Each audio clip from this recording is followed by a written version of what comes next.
आज आपण खूप महत्त्वाचा पण अनेकांना नीट समजत नसलेला विषय पाहणार आहोत. पी-एफ म्हणजे नक्की काय?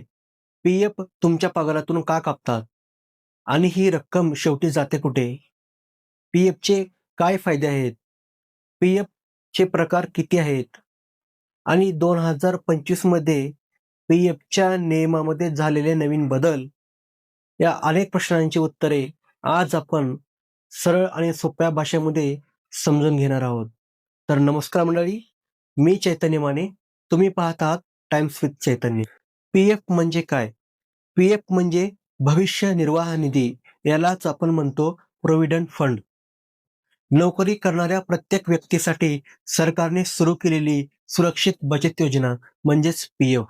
पी-एफ ही योजना खास करून प्रायव्हेट सेक्टरमध्ये काम करणाऱ्या कर्मचाऱ्यांसाठी तयार करण्यात आलेली आहे, ज्याच्यामुळे नोकरी दरम्यान पैशांची बचत होते आणि नोकरीनंतर त्यांना आर्थिक मदत मिळते. याच्यामध्ये एम्प्लॉई स्वतःच्या पगारातून काही टक्के पैसे भरतो आणि कंपनी म्हणजेच एम्प्लॉयर सुद्धा तेवढीच किंवा ठराविक प्रमाणात पैसे भरते, पण त्यातील काही भाग हा पेन्शनसाठी जमा होतो आणि बाकीचा भाग हा ई-पी-एफ मध्ये जमा होतो आणि ही रक्कम म्हणजेच सरकारी संस्थाकडे जमा होते.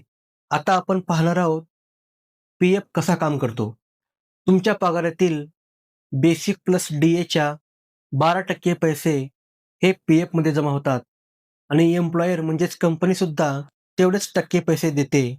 पण त्यातील काही भाग 8.33% हे तुमच्या पेन्शनसाठी जमा होते आणि बाकीचे 3.67% हा तुमच्या डायरेक्ट पी-एफ अकाउंटमध्ये जमा होतो. पी-एफ कधी काढता येतो? संपूर्ण पी-एफ जर तुम्हाला काढायचा असेल, तर तुम्हाला 2 अटी खूप महत्त्वाच्या आहेत.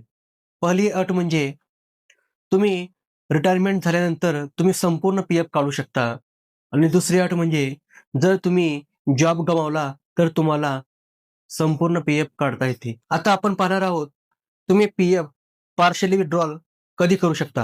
पहिले 13 वेगवेगळी कारणे असायची पी-एफ काढण्यासाठी, पण ती 13 कारणे आता एकत्र येऊन 3 भागामध्ये विभागली गेली आहेत. ते 3 कारणे म्हणजे इसेन्शियल नीड्स, हाउसिंग नीड्स आणि स्पेशल सर्कमस्टन्सेस. इसेन्शियल नीड्स म्हणजे तुम्ही लग्नाकरिता, शिक्षणाकरिता आणि दवाखान्याकरता पैसे काढू शकता. हाउसिंग नीड्स म्हणजे घर बांधणे, दुरुस्त करणे किंवा घर विकत घेणे यासाठी तुम्ही पी-एफ विथड्रॉ करू शकता. आणि तिसरी गोष्ट म्हणजे स्पेशल सर्कमस्टन्सेस म्हणजेच नैसर्गिक आपत्ती किंवा तुम्ही बेरोजगार झालात तर तुम्ही पी-एफ काढू शकता. आता आपण पाहणार आहोत पी-एफचे फायदे. निवृत्तीनंतर तुमची मोठी बचत होते आणि ही पूर्ण रक्कम टॅक्स फ्री असते. इन्कम टॅक्स ॲक्ट 80C मध्ये तुम्हाला याचा फायदा भेटतो.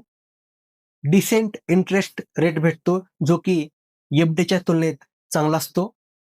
निवृत्तीनंतर तुम्हाला पेन्शन भेटते आणि भविष्यामध्ये तुम्हाला सुरक्षा भेटते. आता आपण पाहणार आहोत पी-एफच्या नियमामध्ये झालेले नवीन बदल. पहिला नियम, नोकरी गमावल्यानंतर तुम्हाला संपूर्ण पी-एफ काढण्यासाठी किमान 12 महिने बेरोजगार असणे आवश्यक आहे. पूर्वी फक्त 2 महिने पुरेसे होते.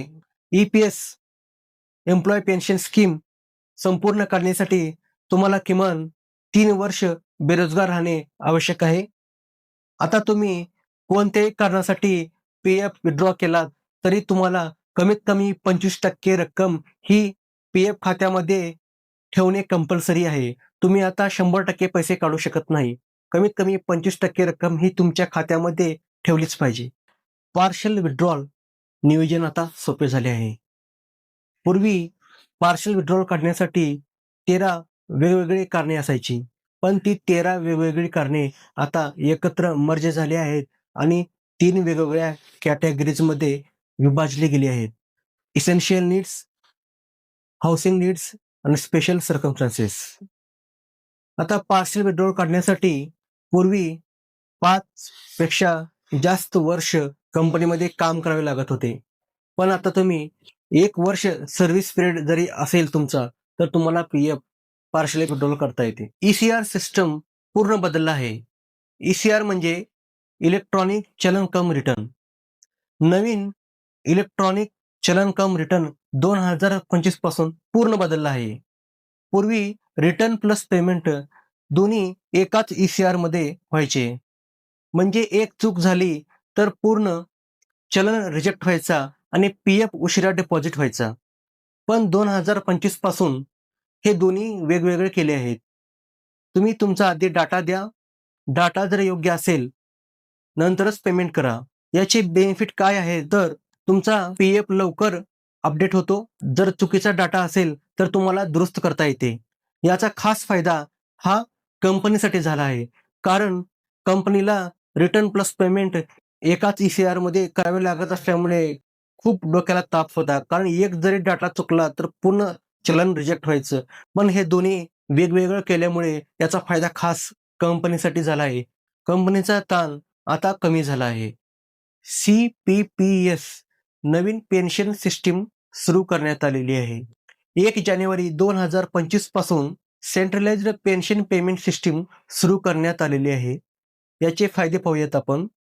तुमची पेन्शन पेमेंट आता कोणत्याही बँकेमध्ये तुम्ही काढू शकता. तुमची शाखा बदलली असेल तरी तुमची पेन्शन अडत नाही. आणि तिसरा फायदा म्हणजे तुमची पेन्शन पेमेंट खूप फास्ट होते. PF माहिती अपडेट करणे आता खूप सोपे झाले आहे. पूर्वी काय होते, तुमच्या PF अकाउंटमध्ये नाव, जन्मतारीख, विवाह स्थिती, लिंग इत्यादी माहिती बदलायची असेल तर तुम्हाला तुमच्या कंपनीची आणि PF ऑफिसची मंजुरी घेणे आवश्यक होते. पण 2025 पासून आता हे वेगळं झाले आहे. जर तुमचा युनिव्हर्सल अकाउंट नंबर आधार कार्डशी लिंक असेल तर तुम्ही स्वतः तुमच्या मोबाईलवरती माहिती अपडेट करू शकता. याला कोणत्याही कंपनीची परवानगी घेण्याची गरज नाही. फक्त PF ऑफिसला काही माहिती व्हेरिफाय करावी लागते. ती पण प्रोसेस खूप फास्ट आहे. थोडक्यात म्हणजे तुम्ही तुमची माहिती PF अकाउंटवरती अपडेट करू शकता फक्त एका आधार व्हेरिफिकेशनवर. PF ट्रान्सफर आणि जॉइंट डिक्लेरेशन आता खूप सोपे झाले आहे. पहिले जुन्या कंपनीचा PF नवीन कंपनीच्या PF अकाउंटवरती जमा करायचा म्हटलं की खूप किचकट प्रोसेस आणि खूप अवघड प्रोसेस होती आणि त्या प्रोसेसला खूप वेळ लागायचा. पण 2025च्या नवीन नियमानुसार ऑटो ट्रान्सफर प्रोसेस सुधारली आहे. नवीन कंपनी तुमचा UAN नंबर म्हणजेच युनिव्हर्सल अकाउंट नंबर अपडेट करते. जर तुमचा UAN नंबर आधार कार्डशी लिंक असेल तर तुमचा जुन्या कंपनीचा PF बॅलन्स आपोआप नवीन कंपनीच्या PF अकाउंटवरती जमा होतो. तुम्हाला वेगळं काही करण्याची गरज नाही. EPFO ही एक सरकारी संस्था एक नवीन फीचर आपल्यासाठी आणत आहे. आता आपण PF बॅलन्स ATM आणि UPI द्वारे काढू शकतो. पण यावर अजून काम चालू आहे. लवकरच ही सेवा आपल्यापर्यंत येईल. तर तुम्हाला हा इन्फॉर्मेटिव्ह कंटेंट कसा वाटला नक्की कमेंट बॉक्समध्ये मला कळवा. आणि प्लीज व्हिडिओला लाईक आणि शेअर करा तुमच्या मित्रांना, जेणेकरून नवनवीन माहिती त्यांना भेटत राहील. Thank you.